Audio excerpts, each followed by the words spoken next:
everybody, and welcome back to Poetic Philosophy, episode number 80.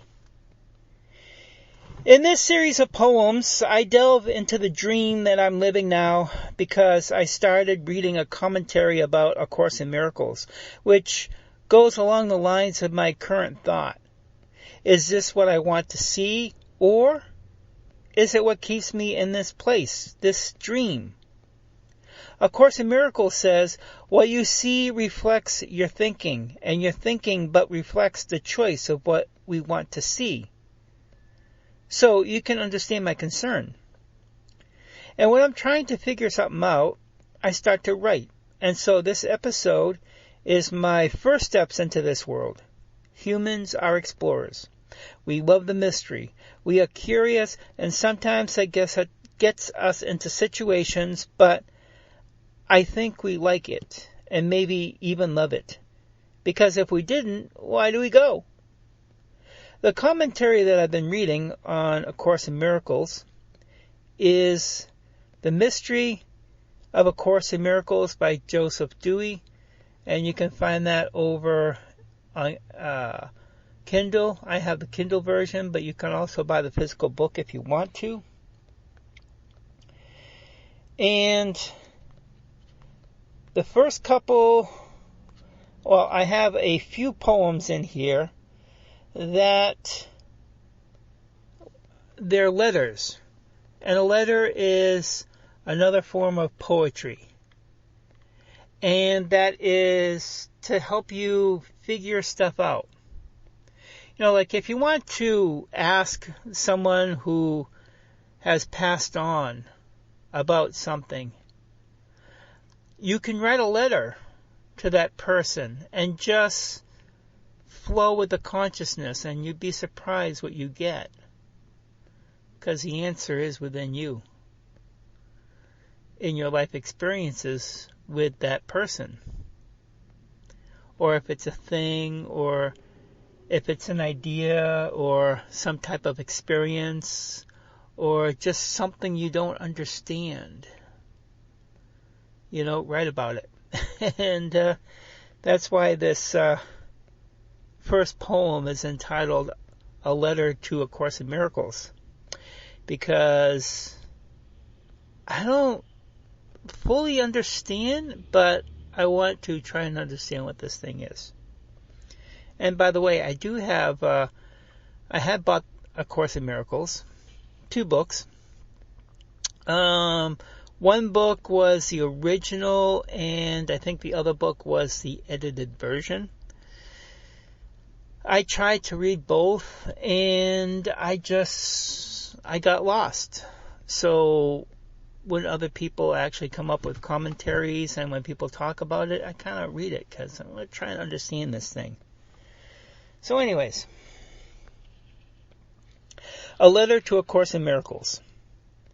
I've been living my life thinking this life was real, but I found out it was not. This world, this universe is a dream where we live in some type of spiritual sandbox. What does this mean? Is my life a dream that Adam and Eve are dreaming? All my experiences from past lives, what I've learned, my pain, my happiness, my sadness, my joy. What do I do now? What do we do now? Each person, the history of the world are all fake news.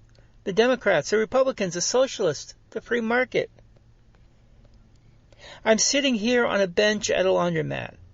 I feel the bench, the floor, my clothes. I'm listening to the Glenn Beck show and the news of the day. I think of all the people on this world, not to mention the universe. How can it not be real? This is not a complete shock to me, whoever that is. As a child, and even as I write this, I have wondered about what was on the other side of the blackness of space as I look up in the night sky. If this is really a dream, I ask why. How do we wake up?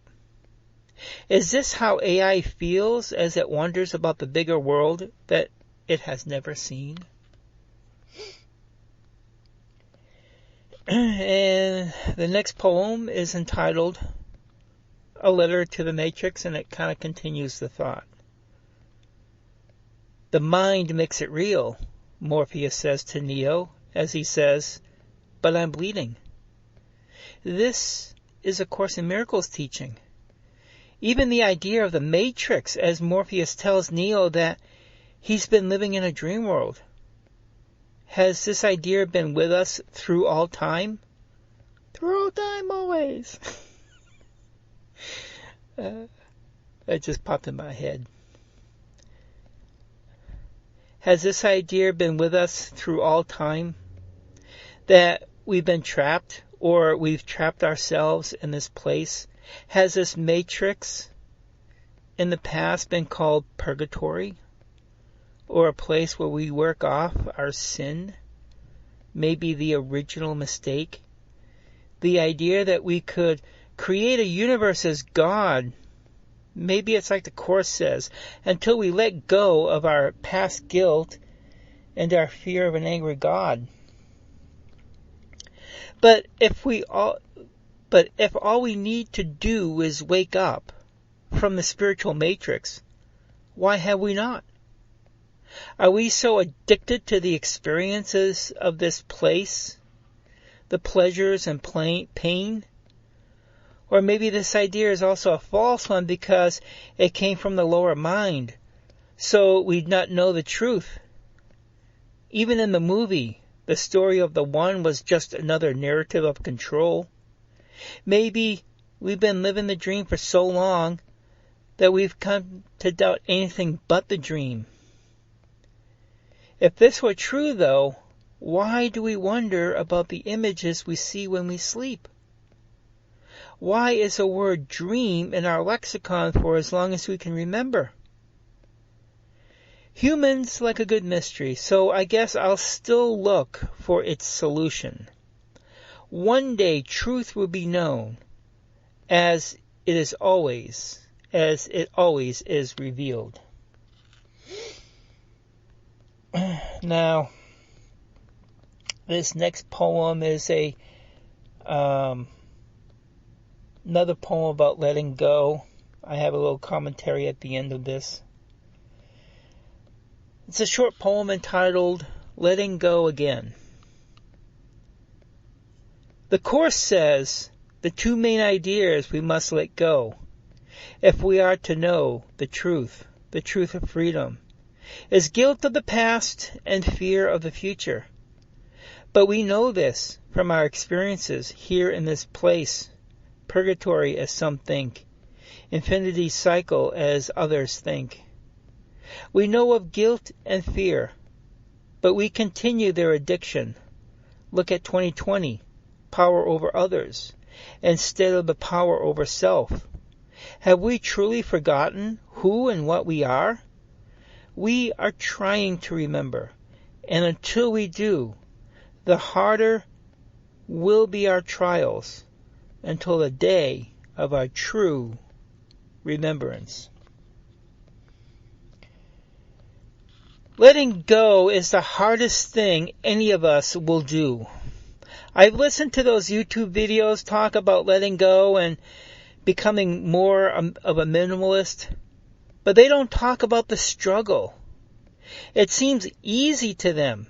In my experience, it is not easy. It's real hard because we love it down here. There was a series on a while ago called Touched by an Angel. The angel characters, when they came down here, they developed certain addictions like food and coffee. I think we have a memory of being on the other side, and when we were in heaven, where we didn't have those desires because we could create anything. I just thought of the Q in Star Trek. Maybe heaven is more like that. I don't know, but these stories come from somewhere. But I do have an understanding, after being here in this place, why it is important to learn to let go before we advance higher on a more spiritual level. Proof of this is seen as we view all the governments of this world currently. They're all greedy because we are. Greed is a state of human experience. Why are we greedy? Because we are afraid we will not have enough.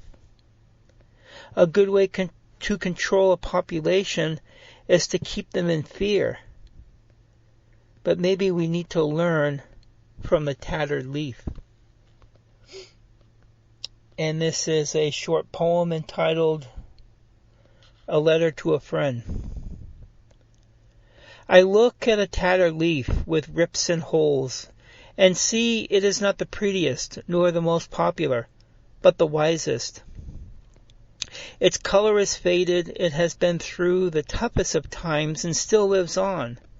The leaf has seen many wonders from its perch next to the owl.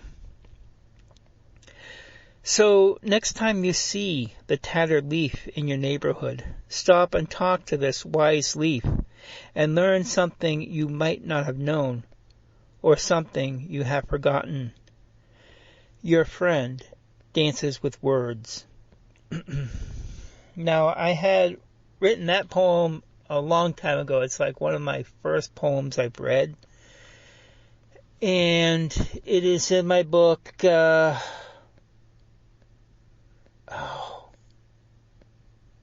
blanking on the title. It's a red book. You can find it over on Amazon or at robertgparent.blogspot.com. So, yeah.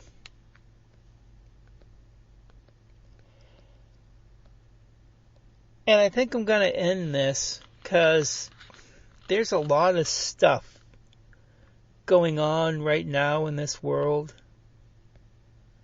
A lot of crazy stuff. Crazy, crazy stuff. Particularly in this country. And there's stuff that's going on in other countries as well. But this country, it seems even crazier. So I had written this poem back in sometime in January. Just because of the things I've been seeing going around. And I think, it's definitely something that's needed. I hope you like the poem. It's entitled, I Am an American. What does American mean? The definition is lost. Through time, our politics do change. Our words we speak do harm us now. When we are offended by words, sticks and stones are what harms us now. To be an American, we have a common history that fights for what we choose to be. American means to me to be a child of God. I find the truth beyond the human mind. American means to me the freedom that is to be, the truth beyond the human mind. I thank you for listening to Poetic Philosophy. If you like this show, you can purchase one of my books to support this show over at Amazon.com. The links are at robertgparent.blogspot.com, and I'm in the process of moving blogs and stuff like that, but for right now that blog is still there, and you can still go over there to do the links. But my shows, I'm going to be broadcasting over at robertgparent.substack.com. I like it over there, and it's a lot easier to work on that in the cell phone than it is Blogspot. After all, Blogspot is based on ancient technology. So, I thank you for listening. Hope I gave you guys some things to ponder. I know I continue to ponder on life, and that's what life is. Life is trying to tell us stuff. We just need to ponder on what life is trying to tell us. Again, thank you for listening. Stay creative in the magic of life. Thank you. Have a good day.